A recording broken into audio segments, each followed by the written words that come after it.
That's exactly what I'm saying, because Go I ahead. think it makes a mockery of the women's game. If the focus on, now we just have to have people because of marketing and their intention, and they're not as talented, and we're not putting the best team out. It's honestly hard to understand how some WNBA analysts think, or if they think at all. How can ESPN continue to put people on air who share takes like this? Recently, Molly Karam, a well-known ESPN host, sparked major controversy with her remarks about Caitlin Clark, one of the brightest young stars in the WNBA. On live television, Karam suggested that Clark's presence in the league wasn't about her basketball ability, but rather a marketing gimmick, going as far as to call a mockery of women's basketball. Her comments instantly set off a firestorm across social media and within the sports community. Fans, analysts, and even players were outraged, calling her assessment unfair, dismissive, and deeply misinformed. In a league where athletes already have to constantly prove their worth and fight for recognition, belittling someone like Caitlin Clark, who has done nothing but excel, felt not only insulting but harmful to the growth of women's basketball. Karam's words reignited a larger conversation. Why do so many in sports media still downplay and discredit female athletes, even when they're breaking barriers and bringing in new fans? All I got to say is she's lucky this UConn team isn't healthy. And that's a true statement. That's wrong, Molly. Monica? That's wrong, Molly. Molly, like it's excuses. 5 top players, it's excuses, am I right? Molly. It's excuses. Major injuries. You would not be saying that if it wasn't UConn. Major stars not playing. Listen, excuse me, go. It's her against Caitlin Clark. Stephen A. Ain't no excuses. Stephen you A. got there. Wait a Don't minute. want to hear that now. Stephen A. Let me tell you, if Paige Georgetown get Beckers- back in the mix, I'm going to be insufferable. I'm just telling you that now. What? If Paige Beckers didn't basically miss 2 seasons, I don't know if we'd be talking about Caitlin Clark the way we are. Caitlin Clark first rose to prominence during her legendary college career at Iowa, where she wasn't just a scorer. She was a complete playmaker with elite basketball IQ and leadership skills. Night after night, she delivered jaw-dropping performances, from deep three-pointers to clutch assists, setting records and carrying her team to victory. She quickly became one of the most exciting players in all of college basketball, drawing comparisons to some of the all-time greats in the women's game. So naturally, when Clark entered the WNBA, fans expected her to make an immediate impact. And she did. Yet, despite her undeniable resume, she still faced an uphill battle for respect. That's when Molly Karam's controversial comments came in. She argued that Clark's popularity had less to do with her skills and more to do with marketing appeal, that her presence was somehow cheapening the league. This perspective completely ignored the facts. Clark wasn't just bringing attention to the WNBA. She was elevating it. In a league that has long struggled to get the coverage it deserves, Clark's ability to attract new fans while playing at an elite level is exactly what the sport needs. Yet, instead of celebrating her contributions, Karam framed it as a negative, dismissing both Clark's hard work and the broader fight for women's basketball to gain respect. I think I'm excited for the girls that are on the team. I know it's the most competitive team in the world, and I know it could have gone either way, of me being on the team, me not being on the team. So, I'm excited for them. I'm going to be rooting them on to win gold. I was a kid that grew up watching the Olympics, so it'll be fun to watch them. What was your level of disappointment not hearing your name on the roster? Honestly, no disappointment. I think it just gives you something to work for. That's a dream. Hopefully one day I can be there, and I think it's just a little more motivation. You remember that, and hopefully in 4 years, when 4 years comes back around, I can be there. The controversy didn't end there. Karam doubled down by supporting Caitlin Clark's exclusion from Team USA. Despite her historic college career and stellar play, Clark wasn't selected for the national team, a decision many fans already questioned. Karam publicly celebrated that move, claiming Clark simply wasn't good enough for international competition. For many, this was baffling. How could one of the most dominant NCAA players in history not be seen as worthy? To fans, it felt like yet another unnecessary jab at Clark's legitimacy. But Clark didn't fire back. Instead, she let her game do the talking, and she delivered. In the WNBA, Clark put on clinic after clinic. Triple-doubles, game winners, clutch performances against powerhouse teams like the Chicago Sky and Los Angeles Sparks. Her stats backed up what everyone already knew. She wasn't just good enough, she was one of the best. Eventually, even Karam walked back her remarks, shifting from dismissal to full praise.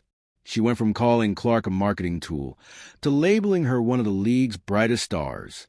While the acknowledgement was overdue, the sudden reversal raised bigger questions about credibility and the reckless way media figures treat women's sports. Be honest with ourselves. If you want to vote for Angel Reese, just be honest for the reason why you're voting for her. Caitlin Clark leads all rookies in pretty much every statistic except rebounding. And Angel Reese is a big, and she should be beating most people in rebounds, but you escape the fact that she's collecting 2 or 3 of her own missed layups and hoarding those rebounds. Caitlin Clark has turnovers because her teammates are fumbling the ball. And yes, she does mismanage the ball at times, but people act like she's just giving the ball up every possession. Caitlin Clark affects the entire game. So if you're making a basketball decision, then Caitlin Clark is easily the Rookie of the Year. And if you want to vote for Angel Reese or you say Angel Reese is Rookie of the Year, that's cool too. Just be honest about the reason.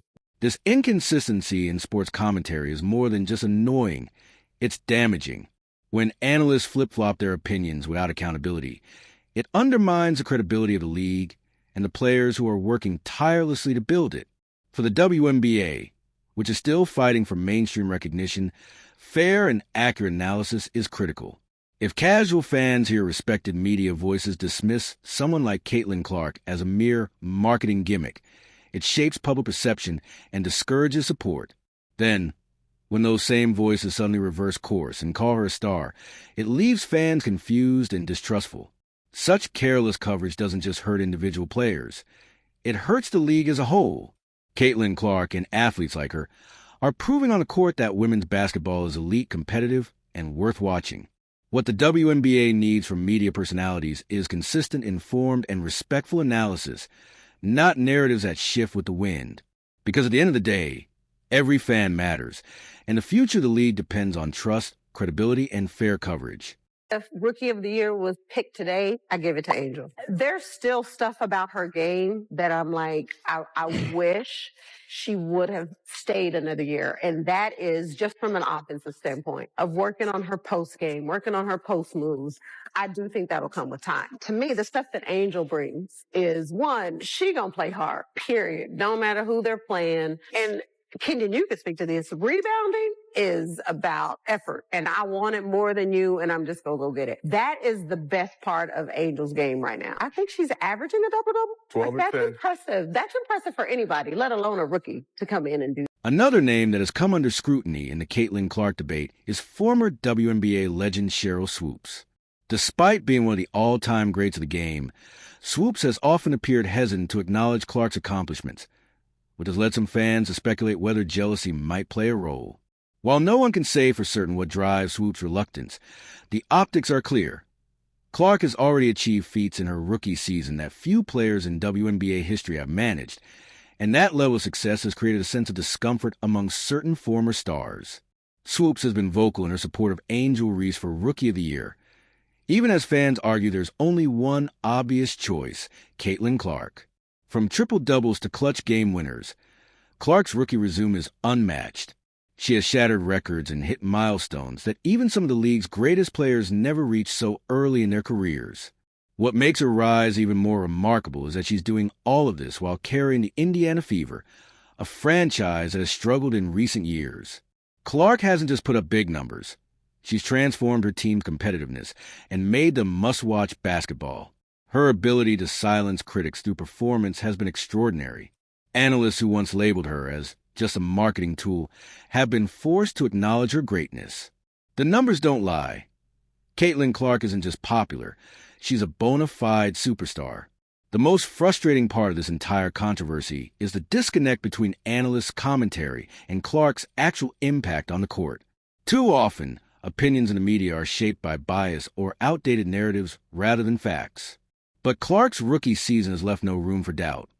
She is rewriting the history books, and the WNBA is stronger because of her. Down Caitlin Clark. I don't necessarily think you can slow her down. She's bound to get at least 20 every single game. You have to make her choose one. Like, either she's going to be scoring that night, or you're going to try to keep her scoring down and have her pass to her teammates more. I agree with that mindset. When you're guarding someone like Caitlin Clark, you can't necessarily stop her, shut her down or anything. So you gotta pick your battles with her. Like, she's so good. She's going to have however many points regardless of how you decide to guard her. The Paige and AZ Show is presented by Buick, a proud partner of the NCAA.